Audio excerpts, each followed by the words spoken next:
আমি আর ওস্তাদের সালাম দিয়া কি করলাম, আল্লাহর নাম লিয়া লাভ দিতে গিয়া দরজার লয়ে বাড়ি খেয়ে নিজের গাড়ির তলে পড়ে গেলাম। পানি আমার কইজা মুইজা সব শুকায় গেছে গা। এখন পানির লেগে চিল্লাইতেছি, হ্যাঁ দৌড়ে আইছে মসজিদে ইমাম সাহেব আইছে। আমাদের সামনে যে মানুষটিকে দেখা যাচ্ছে তিনি শহীদুল, বয়স মাত্র ৩৫ বছর। একসময় তিনি ছিলেন একজন কর্মক্ষম মানুষ, কিন্তু একটি ভয়াবহ ট্রাক দুর্ঘটনায় তিনি হারিয়েছেন একটি হাত ও একটি পা। সেই দুর্ঘটনার পর থেকেই বদলে গেছে তার পুরো জীবন। বর্তমানে শহীদুলের কোনো ঘর নেই, নেই কোনো পরিবার।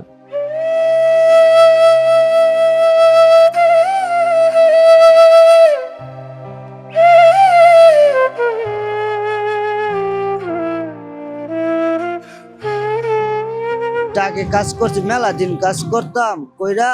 এখন আমরা চেরাগালি কলেজ গেটের থেকে আনলোড মারলে কুমিল্লা ক্যান্টনমেন্ট গেছিলাম, আনলোড মাল নামাই দিয়ে আইতেছিলাম। আবার পথে চিটাং কাজপুরা ব্রিজ আসছিলাম, ঢাল নামতে বেলা হ্যাঁ একটা ফ্যামিলি পোলা পাইলে রোড পার হইতে ধরছে। এবারে বাসের থেকে আমরা ব্রেকে পাড়া দিছি, হ্যান্ড ব্রেক গেছে চিরা।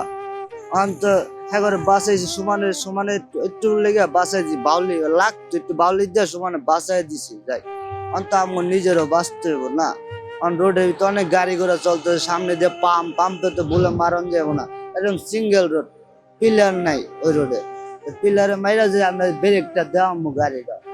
ওস্তাদে কইতাছে যে বাবারে তুই বাচ্চা দেখলে আমার ফ্যামিলি ঘর তুই দেখতাম, বাবা ভাই বোন ফ্যামিলিতে দেখতে পারলাম। ওস্তাদ কইতে আপনিও থাকবেন, ভাই বেটা তুই বাচ্চা দেখলে আমার ফ্যামিলি দেখতে পারবি, হ্যাঁ আল্লাহ পাকের কাছে দোয়া করতে পারবি। আমি ওস্তাদ দেন আমরা যাই করি, আল্লাহ ভরসা। গাড়ি আমরা থামামু জানলো, হ্যাঁ লগে দিয়ে আরেকটা পিক আপ আসছিল, চলতেছিল লগে হুনতাছে, দেখতেছে হুনতাছে। তা আমরা কই ওস্তাদ আপনার গাড়ির লয় কয়েকটা বাড়ি খাওয়ায়া আমার ইঞ্জিনটা বন্ধ করেন যাইব নাকি? কয় ওস্তাদ দেখেন আপনার কয়েকটা বাড়ি খাওয়া যদি ইঞ্জিন বন্ধ করতে পারেন তো অনেক ভালো হইলো। তো আমরা সমানে কয়েকটা বাড়ি খাওয়াইলাম, দিয়ে ইঞ্জিন বন্ধ হয় না। ঘরে এগারো নগদে অবস্থা এগারো কইতে ওস্তাদ আমাদের ইঞ্জিন বন্ধ হয় না। কয় কি করবেন?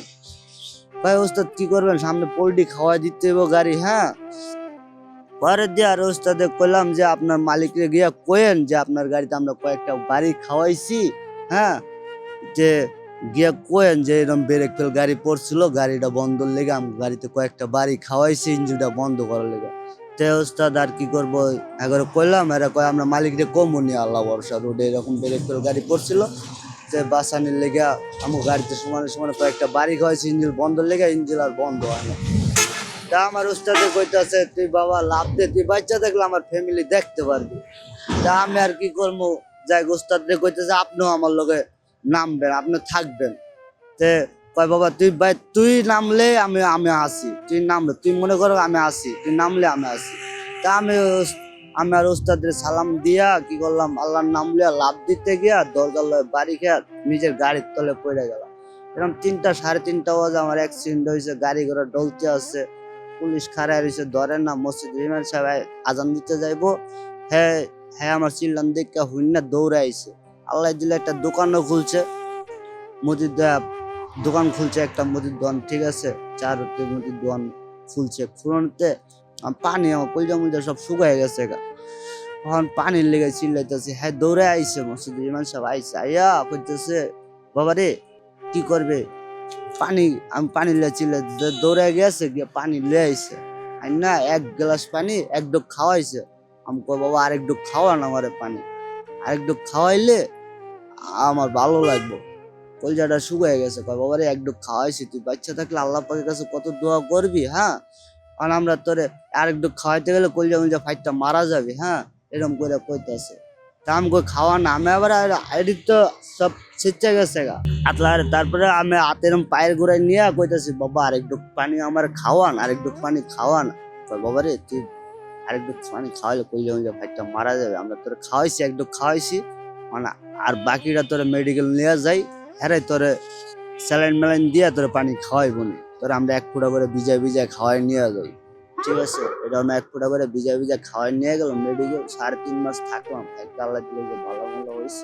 প্রতিদিন তিনি ভিক্ষা করে কোনোভাবে খাবারের ব্যবস্থা করেন, আর রাত নামলেই ফুটপাতে হয়ে ওঠে তার বিছানা। এই কনকনে শীতের রাতে খোলা আকাশের নিচে খালি গায়ে শুয়ে থাকতে হয় তাকে। নেই কোনো শীত বস্ত্র, নেই কোনো কম্বল। প্রচণ্ড শীতে কাঁপতে কাঁপতে রাত কাটানো শহীদুলের জন্য যেন নিত্যদিনের বাস্তবতা। মানবেতর এই জীবনের মাঝে সামান্য উষ্ণতার ছোঁয়া দিতে ঢাকা প্রেসের পক্ষ থেকে আজ তার হাতে তুলে দেওয়া হয় একটি কম্বল। কম্বল পেয়ে আবেগে আপ্লুত শহীদুল বলেন, আর আমি কম্বল পাইয়া ঈদের থেকে মনটা অনেক খুশিতে বইরা গেছে মাশাআল্লাহ। এই কম্বল আমার বাড়িতে নিয়ে যাওয়া মা বাপরে দিয়ে মা বাবা হ্যাগর লেগে সবার লেগে দোয়া করতেই থাকে, খুশিতে মনটা বইরা জায়গা মা বাপের কম্বল দেখে। শহীদুলের মতো অসহায় মানুষের সংখ্যা আমাদের সমাজে কম নয়। তাদের পাশে দাঁড়ানো আমাদের সবার নৈতিক দায়িত্ব। ঢাকা প্রেস সবসময় চেষ্টা করে এমন অসহায় মানুষগুলোর পাশে থাকতে। ক্যামেরা আশিককে সঙ্গে নিয়ে আমি সোহেল রানা, ঢাকা প্রেস, ঢাকা।